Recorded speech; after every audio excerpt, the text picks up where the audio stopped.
Muito boa noite, ou boa tarde ou bom dia, depende, é claro, da hora que você estiver assistindo essa live quando ela for ao ar. Meu nome é Afonso Borges, eu faço o projeto Sempre um Papo há 35 anos. O escritor e apresentador Afonso Borges é um homem branco, de cabelos grisalhos e sem barba. Ele usa um óculos de armação escura e veste uma blusa branca. Afonso está sentado em frente a uma estante, com diversos livros e artigos de decoração. O convidado é o advogado e escritor Augusto de Arruda Botelho, um homem branco, de cabelos e barba grisalhos, que veste um terno sobre uma camisa azul claro. Muito boa noite, Augusto. Boa noite, meu caro Afonso. Finalmente estamos aqui, depois de tantas idas e vindas, uma vitória das agendas. Um prazer enorme falar com você, com todas e todos os ouvintes, independentemente de onde estejam nos ouvindo, qual plataforma. Uma boa noite, boa tarde, um prazer falar com vocês. Igualmente, Augusto. Há muito tempo que a gente está engendrando essa conversa maravilhosa que a gente vai começar agora. Agradeço de público a nossa querida, amada, seguidora, mestra e mais umas 15 coisas aqui que eu não vou falar, que é a Carla Rico, que proporcionou isso, junto com o Márcio Toledo e todo mundo que lá do nosso grupo da frente. Grande, Carla. A Carla está longe, está no exterior aí, então a gente não pode falar. Chique. Chiquésimo, né? Chiquésimo ela lá, a gente não pode falar muito dela não, mas fique aí, Carla Rico, registrado o nosso pleno amor a Vossa Excelência. Bem, hoje nós vamos falar do novo livro, novo não, né? É o primeiro livro do Augusto, que se chama... Vamos lá. Iguais, tem um nome grande, né, Augusto? Iguais perante a lei, um guia prático para você garantir os seus direitos, publicado pela editora Planeta. Queria, por favor, que, Augusto, você fizesse uma apresentação primeiro de si próprio, dado o fato de que isso aqui vai ficar eternamente, portanto, cuidado com o que você fala. Não pode produzir provas. Não produza provas contra si próprio. Tá no livro essa explicação. Também. E bom, um pouco do livro. Augusto de Arruda Botelho, 44 anos, advogado criminalista. Comecei a minha carreira na advocacia já há muito tempo. Há 21 anos. Comecei a trabalhar com advocacia criminal ainda na faculdade, como estagiário do Márcio Tomás Bastos, que foi meu grande professor, mestre, que me ensinou basicamente tudo que eu sei sobre advocacia. Trabalhei longos anos no escritório dele, depois ele assume o Ministério da Justiça e eu resolvo abrir meu próprio escritório. Quando ele volta do Ministério da Justiça, a gente firma uma parceria e trabalha junto até 2014, com a morte dele. Mas a minha atuação sempre foi voltada exclusivamente para a advocacia criminal, uma advocacia criminal bem plural, por assim dizer, né? Hoje em dia, os ramos da advocacia se especializam demais, até dentro da advocacia criminal. Você tem especializações, às vezes, bastante fechadas, como, por exemplo, direito penal empresarial e outras áreas. Eu sempre gostei de trabalhar em absolutamente todas as áreas do direito criminal, então desde os crimes clássicos até os crimes empresariais, mas faço do meu dia a dia advocacia criminal. Paralelamente a isso, desde muito cedo, desde estagiário ainda, eu optei por ser um ator de mudanças de políticas públicas, segurança pública e de justiça através do terceiro setor. Então fundei, fui diretor, presidente, conselheiro de uma série de organizações não governamentais, principalmente do IDDD, Instituto de Defesa do Direito de Defesa, que hoje é uma das maiores organizações que trata do sistema de justiça criminal no país, justamente por entender que é papel de todo advogado, de todo cidadão, interferir através do terceiro setor, inclusive, no fomento e na alteração de políticas públicas, a depender do setor que você trabalhe.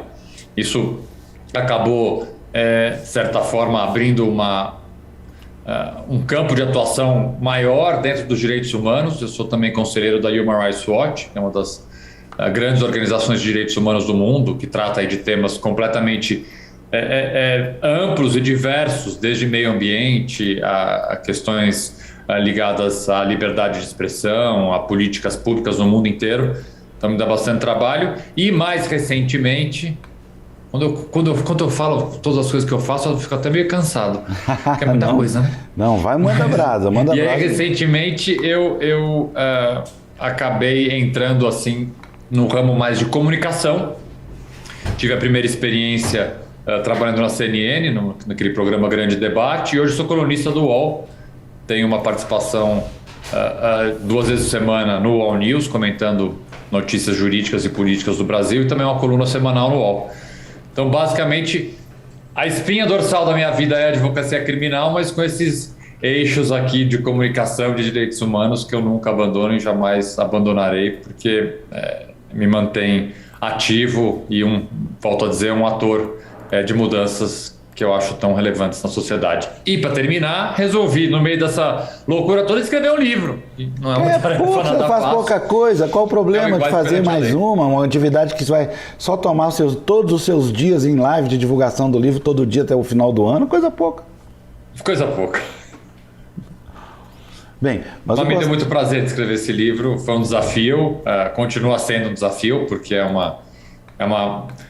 algo novo para mim, mas eu fiquei bem contente com o resultado. Eu esperava com esse livro, e eu acho que eu consegui traduzir um pouco do sistema de justiça para todo mundo, já que o sistema de justiça é, hoje em dia, um tema comentado em absolutamente todos os lugares, seja em grupo de WhatsApp, almoço de família, qualquer mesa de bar, qualquer lugar se discute justiça, se discute julgamento. Então a minha intenção com o livro é que você continue a discutir justiça, porque é importantíssimo que a sociedade participe ativamente da discussão da justiça, mas que pelo menos, eu escrevo isso na introdução, pelo menos você não pague mico.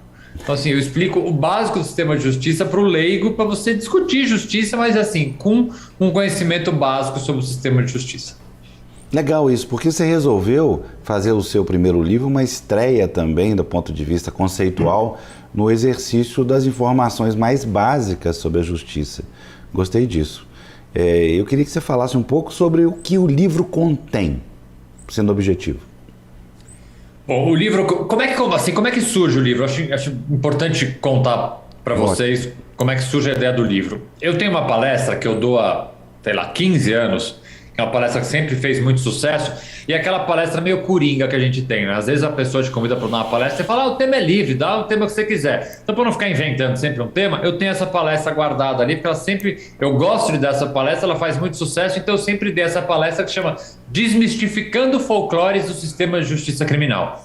Eu pego alguns folclores, algumas informações, alguns mantras que todo mundo acha da justiça criminal, todo mundo repete sobre a justiça criminal e que na verdade não condizem com a realidade. E aí eu desmistifico esses folclores nessa palestra. Então eu sempre tive vontade de transformar essa palestra num livro. Só que para eu desmistificar um folclore para um leigo, o ideal é que eu contextualize o sistema de justiça antes. Então o livro, como é que ele começa? Explicando o básico do sistema de justiça. Então a diferença entre um juiz, um desembargador e um ministro, o que é um promotor, o que é um procurador, o que são as instâncias, o que é a justiça estadual e a justiça federal. Depois eu falo quais são os direitos básicos que a gente tem previsto na Constituição, que a gente tem lá o artigo 5º da Constituição, que tem um monte de inciso. Então eu pego os incisos mais importantes e explico de forma super pouco jurídica, bem didática, o que são esses direitos e garantias fundamentais que todo mundo tem. Aí eu parto para desmistificar esses folclores, partindo da premissa de que você já entendeu o básico da justiça. Depois que eu desmistifico esses folclores, eu explico um pouco o que é um processo criminal, né? Porque muitas vezes a gente imagina um processo criminal de uma forma como ele não é, né? Porque a gente infelizmente, massificado por um processo que a gente vê em novela da Rede Globo, em que o juiz usa martelo e o advogado grita no meio da audiência, protesto excelência. Isso não existe na prática. Então eu conto um processo, eu pego um caso hipotético ali e vou contando quais são todas as etapas do processo. O que acontece entre você ser roubado e a pessoa que te roubou ser condenada? E aí eu conto esse mesmo processo sob o prisma, sob a ótica de quem assaltou essa pessoa. O que acontece com você entre você roubar alguém e entre você ser condenado? Então, eu conto a história de um processo. E eu termino o livro com uma parte bem prática, que eu achei importante colocar, que são situações hipotéticas, mas que muito bem podem acontecer com você. E aí eu dou algumas informações e direitos básicos que você tem durante essas situações hipotéticas. Por exemplo, fui parado na blitz da lei seca. Quais são meus direitos? Xinguei alguém no Twitter. O que pode acontecer comigo? Recebi uma intimação policial na minha casa. O que eu devo fazer? Então eu pego ali umas 10, 15 situações que, na minha experiência de 20 anos de advocacia criminal, são situações que são as mais comuns de acontecerem com qualquer pessoa. E aí eu dou algumas, não vou dizer dicas, porque não dá para você dar dicas sobre casos hipotéticos, mas eu explico pelo menos alguns direitos básicos e dou informações concretas, principalmente do que você não deve fazer. Por exemplo, fui parado numa blitz. A primeira coisa que eu falo é: pare! Jamais fuja de uma blitz, qualquer que seja. Isso é até importante dizer. Parecem um pouco básicas, mas que a gente precisa muitas vezes dizer. Eles têm o direito de te interpelar, correr atrás de você, atirar se você fugir de uma blitz? Então, na verdade, a prática nos mostra que muitas vezes a evasão de uma blitz ou qualquer resistência durante uma abordagem policial, ela acaba causando violência. Infelizmente, nós temos uma polícia que muitas vezes é violenta demais, que faz uma abordagem descuidada. Obviamente, eu estou generalizando, há bons policiais, sempre há bons policiais, mas há casos, obviamente, de abusos, de uso indiscriminado e desnecessário da violência, e que muitas vezes acabam em tragédias. Quantas tentativas de se fugir de uma blitz, às vezes por motivos completamente banais. Estou sem o licenciamento do meu carro. Bom, e aí, por causa do licenciamento no carro, você é perseguido, toma um tiro e morre. Então, eu coloco essas situações, de novo, hipotéticas, e dou algumas instruções com base em direitos e garantias fundamentais que todos nós temos, sempre tentando colaborar e evitar algum problema. Bem, mas nós estamos falando de um advogado que decidiu escrever. E eu quero parar, pôr um ponto final aí para falar desse assunto. Na história brasileira tem dezenas de bons advogados que viraram bons escritores. Eu queria que você falasse um pouco sobre a questão da literatura mesmo, a literatura na qual você aprendeu a escrever na sua vida. Curiosa, bacana a tua pergunta, porque a literatura jurídica, e me perdoem os advogados e advogadas que estejam nos ouvindo, ela é muito chata. Ela é muito maçante. Advogado escreve de um jeito chato. Tanto em livros jurídicos, livros técnicos, quanto em petições. Eu adotei aqui no meu escritório, já há bons anos, uma política de redação completamente diferente da praxe da maioria dos escritórios de advocacia.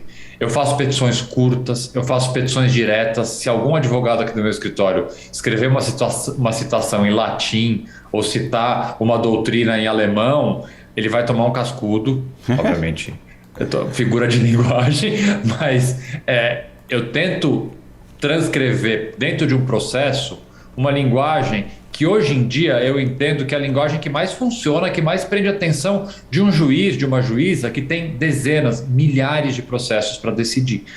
Então, eu tento transformar a linguagem forense jurídica numa linguagem mais objetiva, mais direta, e que eu tendo a achar que hoje em dia ela é muito mais eficaz.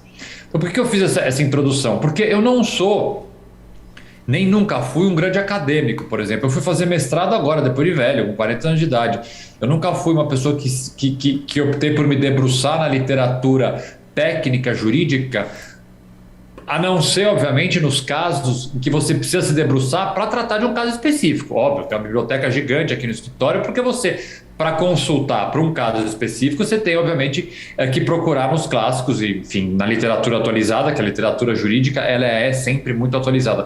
Mas eu nunca fui aquela pessoa, por exemplo, eu tenho colegas que fazem isso, que vão tirar férias e sentam lendo um livro de direito. Eu, se tiro férias, eu quero que direito fique a 40 milhas, possivelmente milhas marítimas, bem longe de mim. Só que tem uma parte da literatura, eu não vou chamar jurídica, mas aí de textos feitos e de livros por advogados, que foi e continua sendo uma grande parte da minha construção como advogado, e até da formação do pensamento humanista, né? Você tem grandes advogados, por exemplo, Evandro Luiz e Silva, Evaristo de Moraes, Saulo Ramos, que escreveram livros que não são jurídicos, mas são livros escritos por advogados para advogados que foram importantíssimos na minha formação. Sei lá, o Salão dos Passos Perdidos, A Defesa Tem a Palavra, A Beca Surrada, tantos livros que contam a história da advocacia, contam a história de grandes julgamentos e de grandes advogados. E esse tipo de literatura me marcou muito. Sempre, e eu recebo muita Instagram, nas redes sociais, eu sempre recebo pedido de alunos, me dá uma dica de livro jurídico. Eu nunca dou dica de livro jurídico desses clássicos técnicos. Eu sempre dou as dicas de livros que contam um pouco a história da advocacia, a história da defesa de direitos e garantias fundamentais, que às vezes pode ser feita através de um caso concreto, mas às vezes feita através de uma biografia, por exemplo, como é o caso do Salão dos Passos Perdidos.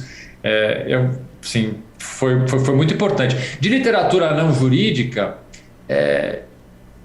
eu sempre fui um leitor muito ávido de biografia. É algo que sempre me encantou, inclusive biografia daquelas pessoas que não sei se é um pouco masoquismo isso, mas biografia daquelas pessoas que eu não gosto. Eu gosto de ler biografia, por exemplo, de pessoas que eu não concordo, que eu não gosto. Eu não sei se isso é algum transtorno meu, mas eu gosto bastante. Augusto, o que você acha que o seu livro pode contribuir? Estou fazendo uma pergunta tão besta, mas eu acho boa, importante a resposta, para a questão do processo democrático brasileiro que nós estamos vivendo. Olha, sem pretensão aqui, mas eu acho que pode contribuir bastante e eu vou te explicar por quê. Nós temos um grave problema na justiça brasileira hoje, que ela é uma justiça espetacularizada. Nós transformamos a justiça brasileira num grande espetáculo, principalmente a justiça criminal. No livro eu abordo esse tema e pontuo as razões pelas quais eu entendo que a justiça brasileira chegou no momento de crise que ela está hoje. Eu começo apontando a TV Justiça como um grande marco de espetacularização da justiça brasileira. A partir do momento que julgamentos começaram a ser transmitidos ao vivo pelo Supremo Tribunal Federal, nós transformamos a justiça em algo que ela não deveria ser. Por mais que os fundamentos que justificaram a existência da TV Justiça sejam extremamente honestos, bem intencionados, você vai ler a exposição de motivos da lei que criou a TV Justiça, é perfeito.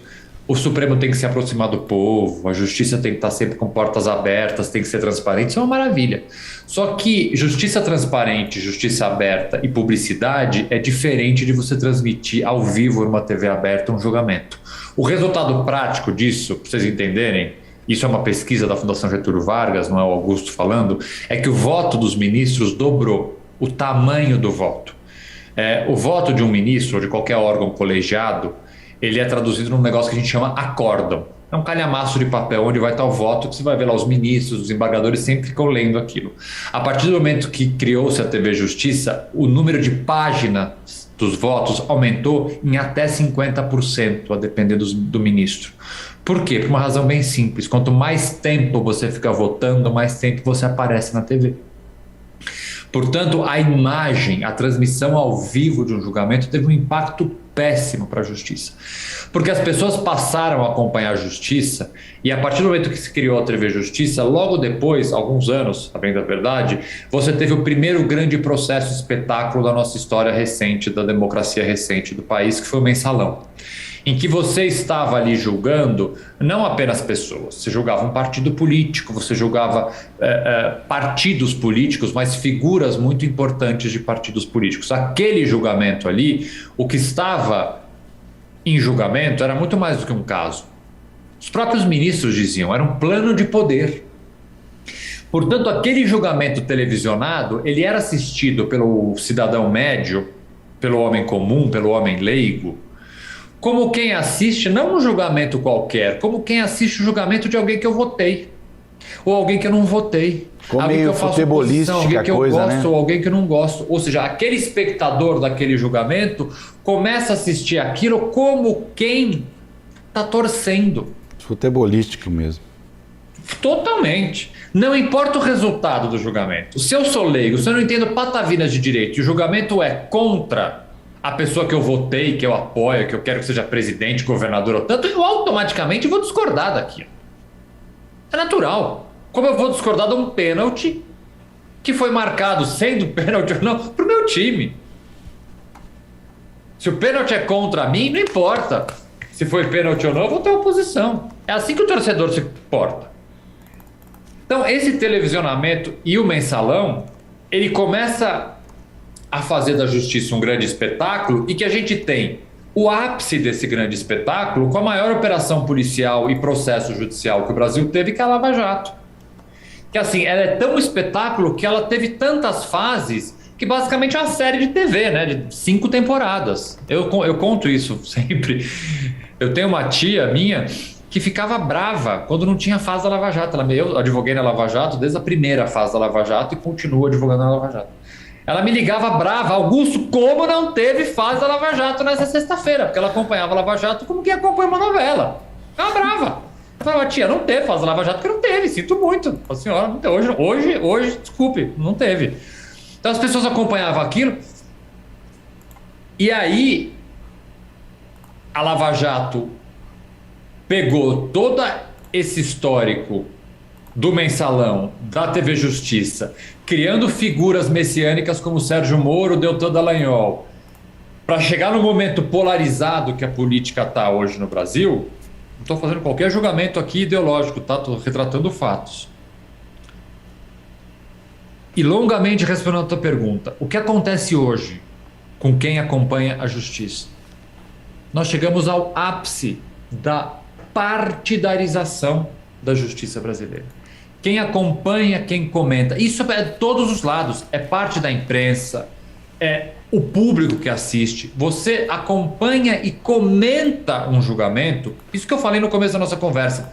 Julgamentos e a justiça, hoje é um tema que todo grupo de WhatsApp que você tiver, toda mesa de bar que você sentar, todo almoço de família que você passar, em algum momento vai surgir, por exemplo, um julgamento do Supremo. Alguém vai querer comentar e vai ter na mesa 4 arquitetos, 3 engenheiros, um cirurgião dentista, não tem nenhum advogado, mas todo mundo vai estar comentando um julgamento do Supremo. E ótimo que comentem. Não estou aqui limitando o direito que todos nós temos de comentar, criticar, concordar. É importantíssimo a participação da sociedade em qualquer processo democrático, e a justiça é um deles. Mas então, respondendo mais uma vez de forma longa a tua pergunta, aonde eu acho que meu livro se encaixa? Fale sobre justiça, comente sobre justiça, mas conheça o mínimo sobre justiça. Perfeito. Então, já que a justiça é hoje um dos grandes assuntos, o Poder Judiciário, para mim, é um dos maiores pilares hoje da democracia que a gente está. Da democracia que a gente está sob ataque. Então, já que é para discutir sistema de justiça, já que é para discutir julgamento, vamos conhecer o básico. E é isso que o livro ele se propõe. Conheça o básico para poder depois concordar ou discordar. E não precisa nem concordar ou discordar de mim, porque obviamente eu me posiciono no livro. Mas discorde ou concorde conhecendo um pouco. É esse meu desafio. Aumenta. Não estou ouvindo ele mais. Não estou ouvindo ele. Você não está ouvindo ele? Não, ele está falando, não estou ouvindo. O que você fez? Agora eu parei de falar. Você está me ouvindo agora? Ah, tá. Deu um pequeno probleminha aqui, ok. Vamos às participações do público aqui. Tem uma perguntinha capciosa, como dizia a vovó. Capciosa. Pergunte a ele o que ele acha da ideia da OAB que tanto se intromete, olha a pessoa revoltada, hein? Se intromete na vida republicana brasileira realmente com viés democrático e implantar eleições diretas para o seu comando nacional, visto que hoje é um colégio regional que o faz. Eu acho que a OAB, eu vou discordar da tua afirmação que você faz. Eu acho que a OAB se intromete pouco. A OAB foi um dos principais responsáveis pela redemocratização do país. A OAB participou, tem um papel fundamental na nossa história, seja na redemocratização, seja durante o regime de exceção que o país viveu. A OAB, junto de outras organizações, junto do Ministério Público, junto de outras instituições, cumpre e vem cumprindo ao longo dos anos um papel fundamental. A atual gestão da OAB, eu entendo que se posiciona bem, ativamente, principalmente garantindo direitos e garantias fundamentais e defendendo a manutenção da nossa democracia. Outras gestões da OAB anteriores, eu entendo que foram muito tímidas em relação a isso. E a tua pergunta de eleições diretas para o Conselho Federal da OAB, imagino que seja essa a tua pergunta, eu não tenho posição formada, sinceramente, o que eu acho melhor se os conselhos federais, porque eu entendo que o presidente do Conselho Federal da OAB, ele é sim eleito pela representatividade dos advogados, porque quem elege o presidente nacional da OAB são os conselheiros federais que são eleitos por todos os advogados.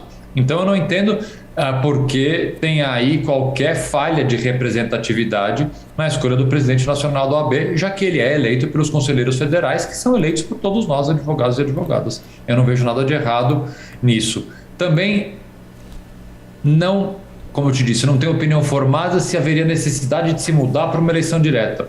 Eu, sinceramente, não vejo muita necessidade, já que, volto a dizer, entendo que o presidente nacional da OAB é sim representado pela eleição dos seus conselheiros federais. Beleza. Pode mandar pergunta aí, gente. Pode mandar pelo chat do YouTube, ou pessoalmente, ou pelas outras redes. Fiquem à vontade. Continuando na pauta da democracia, você não acha que existe, de certa forma, uma aversão, aí somada, claro, a motivos talvez focados na desesperança mesmo, né? Vamos falar na desesperança do povo brasileiro com relação ao que está acontecendo hoje, com relação à justiça, no sentido de que a dúvida que paira sobre política e direito hoje é muito grande, na medida em que grandes fatos nacionais vêm caminhando na divisa leve da transgressão, principalmente nos cargos mais altos, e nada acontece.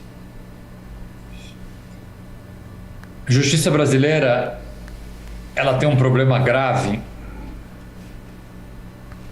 e é essa uma das causas, se não a principal causa, que gera a sensação de impunidade. Um dos folclores que eu desmistifico no livro é justamente a afirmação de que o Brasil é o país da impunidade. Vamos lá, somos a terceira maior população carcerária do mundo.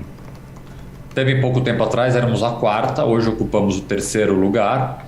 Se a gente continuar do jeito que a gente está, ocuparemos a nada honrosa segunda posição em poucos anos. Porque os países que estão à nossa frente vêm implementando políticas de desencarceramento e nós não, cada vez prendemos mais e prendemos mal. Isso que é o pior. Então, o Brasil está longe de ser o país da impunidade, né? Como é que a gente pode falar num país da impunidade, sendo que nesse mês só os tribunais superiores colocaram em liberdade pessoas presas por furto de lata de leite condensado, um alicate, pessoas presas por furto famélico, né? Não há impunidade para esses. Há a sensação, obviamente, de impunidade para os poderosos, para os criminosos de colarinho branco, o que também, do ponto de vista estatístico, não é verdade. O número de prisões, de processos para crimes empresariais, crimes de colarinho branco, vem crescendo ano após ano. Mas é compreensível que nós todos aqui tenhamos a sensação de impunidade no país. E da onde vem a razão dessa sensação, no meu ponto de vista? Da lentidão da justiça. Uma justiça lenta é uma justiça que traz sempre carregada nela a sensação de impunidade. Não importa quantos anos uma pessoa venha a ser condenada pelo crime que ela tenha cometido, se essa condenação acontecer daqui a 20 anos, a sensação natural é de impunidade. Então a resposta que a justiça precisa dar é uma resposta muito mais rápida para que essa sensação de que a justiça está funcionando, de certa forma, equilibre essa sensação natural que a gente tem, além da impunidade, de que o judiciário não funciona, de que nós temos uma crise. Esse é o primeiro ponto. O segundo ponto é que essa sensação de impunidade também está atrelada a um fato bastante concreto, que é o seguinte: nós temos um problema gravíssimo de falta de solução dos crimes. A sensação de impunidade ela também está muito mais ligada ao fato de que, por exemplo, em alguns estados, nem 20% dos homicídios são solucionados. Então o problema não está na aplicação da lei. O problema está em quem comete um crime e não é pego. Porque se é pego, você pode ter certeza que o processo brasileiro é extremamente punitivista. É este outro folclore que eu também desmistifico de que a polícia prende e o juiz solta é uma mentira. E é uma mentira que eu afirmo com números. Você pegar números de audiência de custódia, por exemplo, a manutenção de prisões em flagrante é muito maior do que a soltura de pessoas. Então não tem essa de que polícia prende e juiz solta. Polícia prende e juiz mantém preso. Essa é a realidade da estrutura punitivista do Poder Judiciário. A questão da impunidade está muito mais ligada ao fato de simplesmente a pessoa comete um crime e não é pega. Porque nós temos falhas profundas e gigantescas na investigação. Só que, Afonso, a gente nunca... Quando eu falo a gente, nós aqui, estou colocando todo mundo, parlamentares, a sociedade brasileira. Sempre que procuramos responder a esse anseio natural da impunidade, a gente procura soluções mais milagrosas e as mais ineficazes. Então aumentou o crime, o que a gente faz? Vamos aumentar a pena. Como se aumentar a pena fosse resolver alguma coisa, né? Não tem um crime na história do nosso Código Penal que a pena tenha sido aumentada e a incidência tenha diminuído, por uma razão bem simples: ninguém deixa de cometer o crime porque a pena aumentou. Mais uma vez, a pessoa comete o crime porque ela acha que ela vai se safar, porque a investigação no Brasil é falha. Então, onde é que a gente tinha que focar o nosso trabalho, o nosso dinheiro? Em investir na polícia. Porque aumentar a pena não funciona, mas se a gente aparelhar melhor a polícia, assalariar melhor a polícia, dar condições da polícia investigar, você pode ter certeza que os crimes serão mais solucionados, pessoas mais culpadas e que efetivamente precisam ser presas vão ser presas, mas isso custa tempo, isso custa dinheiro, e é muito mais fácil você propor uma alteração de lei, você vai ganhar voto, vai ficar bonito, a população vai ficar se sentindo confortável do lado de casa, porque agora a pena do crime tal aumentou de tantos anos para tantos anos. Isso não resolve absolutamente nada. Augusto, um tema delicado, a pena de morte. As coisas estão caminhando por caminhos tão difíceis, né, na vida brasileira, que outro dia eu fiquei pensando em qual momento. Já devem estar pensando, viu? Nós dois estamos conversando aqui, mas já devem estar pensando nisso. Novamente vão levantar a questão da pena de morte. A melhor ilustração que eu tive na minha vida para essa foi uma vez o Frei Beto falando sobre isso. Ele disse que é que nem bolinha de tênis. Ou seja, sabe você quando fica naquele paredão fazendo treino de bolinha de tênis? Se você manda a bola com força, ela vem com força. Mas se você manda ela com muita força, ela vem na sua cara e te arrebenta, né? Então eu queria ouvir sua opinião sobre isso. Olha, eu poderia te responder sobre várias perspectivas da pena de morte, do quanto eu sou contra isso, mas eu vou pelo mais básico. É inconcebível você cogitar a hipótese do Estado matar um inocente. Simples assim. Não dá para você cogitar a existência de uma pena num Estado como o Estado brasileiro, em que o judiciário erra e erra muito, e essa pena vencer a pena de morte. O Estado não está legitimado. O Estado não tem controle, não tem condições, não tem direito de retirar a vida de ninguém, independentemente da gravidade do crime que essa pessoa tenha cometido. Não é justificativo. O Estado jamais poderá ter em suas mãos o direito de tirar a vida de alguém pela simples e básica razão de que ele pode errar e matar um inocente. E eu vou dar um número. Desde 1972... nos Estados Unidos, foram mortos 186 inocentes. Você quer mais do que isso? Uma justiça americana, que está longe de ser uma justiça perfeita, mas é bem melhor do que a justiça brasileira. Se nos Estados Unidos nós temos esse número, imagine só o que poderia acontecer no nosso país caso a gente implementasse uma política dessa de pena de morte. E o segundo, básico motivo pelo qual eu sou radicalmente contra a pena de morte é outro, assim, que é bastante pueril, porque não funciona. Basicamente isso. Ninguém, e aqui vocês estão ouvindo uma pessoa que tem 21 anos de advocacia criminal. Ninguém vai deixar de praticar um crime porque esse crime é previsto com uma pena de morte. A pessoa vai continuar praticando o crime porque ela acha que ela vai se safar. Ninguém deixa de praticar o crime porque a pena aumentou ou porque a pena vai ser de morte. São outras milhões de fatores sociais, do momento, que a criminologia profundamente estudam, que fazem com que uma pessoa pratique um crime. E outros vários motivos que podem fazer com que ela deixe de praticar esse crime. Um deles não é a pena que ela vai praticar, que ela vai receber, nem se essa pena for de morte. Então, diante da possibilidade de se matar o inocente e diante da completa ineficácia da pena, eu não preciso nem continuar a questões jurídicas, filosóficas, humanas, para discordar disso. Bem, não você falou de um ano que me puxou uma pergunta. Em lives que eu tenho feito, especialmente mais recente com a Heloísa Starling e a Miriam Leitão, uma das coisas que a gente identifica com mais clareza com relação ao estado de coisas da vida brasileira atual é o fato de que não houve a devida apuração e a devida abertura de documentos da ditadura militar, especialmente focadas na questão dos desaparecidos políticos. Eu sei que é uma pergunta que mistura política com direito, mas eu queria só ouvir sua opinião disso. O Brasil vai na contramão de outros países que foram a fundo na investigação, na punição dos crimes praticados durante regimes de exceção. O Brasil, por mais que tenha tentado produzir, processar, e ainda há tentativas, o Ministério Público Federal, principalmente, vez ou outra, tenta reiniciar processos contra pessoas que praticaram crimes, principalmente agentes do Estado que praticaram crimes contra cidadãos durante o regime de exceção, mas o judiciário sempre é muito refratário a essa iniciativa de bons procuradores da República que tentam agir dessa maneira. O Brasil adotou eu não chamaria de uma política, porque não é bem uma política, mas adotou uma postura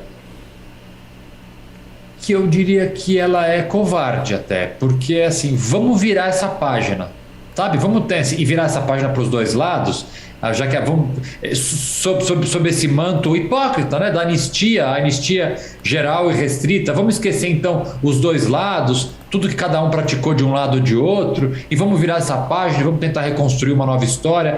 É bastante cômoda, mas covarde essa postura que o governo brasileiro procurou dar depois do regime de exceção, que, volto a dizer, foi na contramão de outros vizinhos nossos aqui da América Latina, que tiveram grandes processos, grandes punições a torturadores, grandes punições a pessoas.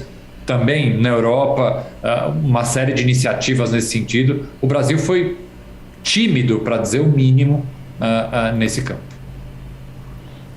Deu certo isso. Mas nesse campo que a gente está conversando da política e do direito, em que medida você faz um balanço de pesos e contrapesos na relação judiciário e Congresso, judiciário e legislativo? Olha, eu poderia dar essa resposta para você como era até 2 anos atrás e como é hoje. Eu vou para limitar. Basicamente, eu acho que, respeitadas, obviamente, as proporções, poderes, vaidades e questões, obviamente, de disputas de poder que os poderes sempre vão ter, nós conseguimos quase sempre na nossa sociedade, principalmente depois da redemocratização, manter um certo equilíbrio entre os poderes. O que é completamente diferente do que vem acontecendo agora. Agora há um desequilíbrio e, mais do que isso, há um ataque, né? Nós vemos, por exemplo, o Executivo, mais especificamente o Presidente da República, quase que diariamente atacando um dos poderes, que é o Judiciário, né? Há uma guerra declarada, ainda que com momentos de bandeiras brancas, mas há uma guerra declarada entre o Presidente da República e nossa mais alta Corte de Justiça, que é o Supremo Tribunal Federal. O Supremo assumiu um protagonismo, Afonso, que eu entendo como negativo. Parte desse protagonismo é culpa do próprio Supremo. Me incomoda bastante a postura de alguns ministros do Supremo, principalmente a postura pública, comentando processos que vamos julgar publicamente, muitas vezes se manifestando sobre questões políticas brasileiras que podem vir a ser levadas a julgamento dentro do Supremo. Tem vários ministros que fazem isso reiteradamente, o que eu acho assim de uma irresponsabilidade e de uma falta de cuidado, porque obviamente o ministro é um cidadão, ele tem todo o direito de se manifestar, mas a partir do momento que ele se manifesta sobre uma questão que pode ser, ainda que não haja nenhuma perspectiva, mas nunca se sabe, que pode ser que ele vá julgar, como é que ele se manifesta? Então, isso já coloca o Supremo num holofote que não deveria colocar. Mas tem uma parte desse protagonismo que o Supremo hoje se encontra que não tem culpa nenhuma dele neste protagonismo. E que esta é o desequilíbrio e a disfuncionalidade dos poderes que a gente tem nesse momento. E como é que é? Nós temos os dois outros poderes, executivo e legislativo, que neste momento, nessa atual crise que o Brasil enfrenta, que simplesmente não conseguem tratar de temas de sua competência. Então você muitas vezes tem que acabar jogando no colo do Supremo a decisão sobre temas que, a bem da verdade, não deveria ser o Supremo aquela pessoa se manifestar. Quem poderia imaginar, por exemplo, que se é o Supremo que tem que dizer que você tem que liberar culto no meio de uma pandemia? É papel do Supremo dizer isso? Não é. Acaba sendo porque você tem um executivo completamente negacionista no combate à pandemia, que cria essas polêmicas. Obviamente você tem que acionar o Supremo. Você tem que acionar o Supremo sobre a obrigatoriedade da vacina. Convenhamos, isso é tema que o Supremo deveria ter que se manifestar? Jamais. Vacina é obrigatória há quantas décadas? Quem aqui não vacinou seus filhos, por exemplo, para frequentar a escola? Agora, quando a gente chegou neste momento polarizado, estúpido que o Brasil está vivendo, dessa polarização que não beneficia absolutamente ninguém, e que a gente faz com que o Supremo tenha que se manifestar, volta a dizer, sobre temas que ele não deveria ter que se manifestar. Mas isso não é culpa dele, porque ele é instado a se manifestar, porque nós temos um executivo e um legislativo que muitas vezes com a batata quente na mão, ou não querem decidir, ou propositalmente empurram para o Supremo a decisão, porque querem criar caso com o Supremo. Eu vou dar um exemplo bem recente. Espero que eu não esteja sendo muito juridiquês aqui. Tá bom, essa portaria do ministro Onyx sobre a questão da possibilidade ou não de demitir pessoas que não se vacinaram. Primeiro assim, é de uma ilegalidade tamanha, porque uma portaria não tem poder de lei, ele jamais poderia fazer isso através de uma portaria. Então ele faz isso por quê? Porque ele sabe que alguém vai judicializar a questão, isso vai chegar no Supremo, o Supremo vai cassar essa portaria, vai dizer que é ilegal, aí o governo vai dizer o quê? Tá vendo, olha lá, eu queria fazer, mas o Supremo não me deixa trabalhar. Então colocam o Supremo no protagonismo, ou porque querem com ele duelar, querem mostrar que ele é, na verdade, um controlador de políticas públicas do governo, ou porque simplesmente, diante da inércia de outros poderes, a batata quente acaba caindo no colo do Supremo. Então, neste momento, eu acho que a gente tem um desequilíbrio profundo, uma disputa profunda, e que assim, vamos lá, nós aqui falando como cidadãos e cidadãs que estamos do outro lado do mundo, ninguém ganha com isso, né? É impressionante. Assim, só há perdedores nessa disputa. Vamos falar um pouquinho dessas máximas que se dizem por aí do direito, que eu queria receber o seu comentário, mas uma em especial, a pergunta excede o próprio, que é a questão daquela frase de cabeça de juiz é aquilo, cabeça de juiz é aquilo.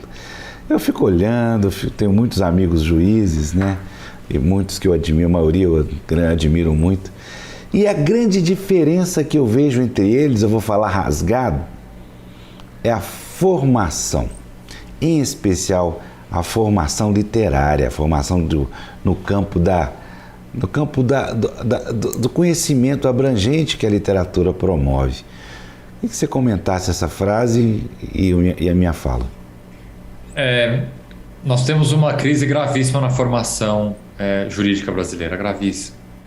Por isso que um convite que eu nunca recuso é palestrar para estudantes, porque assim, eu acho que a tentativa mais importante da gente construir um judiciário melhor é através das pessoas que estão se formando para que a gente tenha melhores advogados, defensores públicos, delegados, promotores, juízes, porque a forma como nós construímos esses atores do sistema de justiça e formamos é muito ruim. Eu vou dar um exemplo bem prático.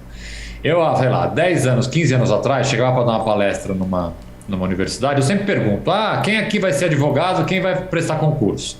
Aí, sei lá, era 60% advogado, 40% prestar concurso. E aí você pergunta, concurso para quê? Aí metade era juiz, metade promotor, metade delegado. Era mais ou menos assim. Hoje em dia, como é que é? Primeiro, o número de pessoas que vai prestar concurso é bem maior do que o número de pessoas que vai tentar uma carreira privada. E aí a hora que você pergunta para a pessoa, mas você vai prestar concurso para quê? Ela fala, juiz, promotor, delegado, oficial de justiça, qualquer coisa. Eu falo, gente, assim, tem uma coisa chamada vocação. Eu, por exemplo, sou zero vocacionado para julgar. Eu jamais saberia julgar alguém, seria um péssimo juiz. Eu sei defender. Acusar pode ser até que eu seria bom. Promotor, eu seria um bom promotor. Mas julgar, por exemplo, eu não tenho a menor vocação para julgar.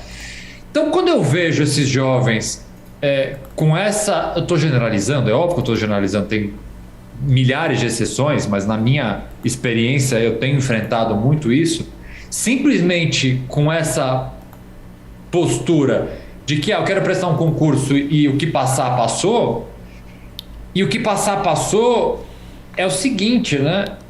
Você vai formar um jovem em direito, o cara vai se formar com 21, 22 anos, vai passar um ano fazendo cursinho, porque é difícil o concurso público, né? Aí ele passa um concurso para juiz com, sei lá, 24, e 25, 26 anos ele vai ser juiz. Tem lá o período probatório, etc. Mas vamos lá, vamos imaginar uma idade média, 26 anos.